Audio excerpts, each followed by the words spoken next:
You've been doing that with quite a few of the boats, right? You bring them in, you'll use them for a little while if you can, and then you'll pretty much give it a full facelift. Yeah, we're trying to do these facelifts now so they last us about 10 years.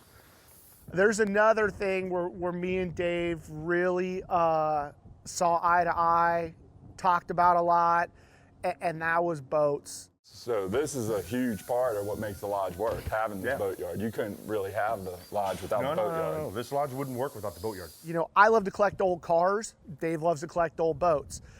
Dave built his own boatyard in Guatemala. Like, who the hell does that? Dave? That's the kind of stuff Dave does. And the nice thing about gutting them, you build them to your specs. You know what works down here. You know what the clients want. Biggest challenge we run into is getting parts. So, I mean, there's nothing really readily available.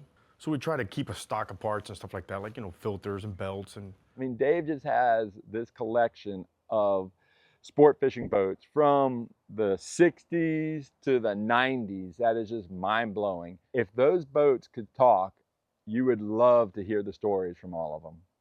Where was this boat built, Dave? This boat originally? Destin, Florida. Destin, Florida. For those that don't know, the Hooker was part of a mothership program that traveled the globe. This boat was built with a plan in mind, right? They were going to take this boat, put it on the back of that mothership from Adam, and travel the world. And around the planet. And while they would travel around the world, they had a cradle. The Hooker would get put inside this cradle, and then the cradle would get lifted, hoisted up onto the back of the Madam. And that's how they were able to tow that boat around and basically move it around the world.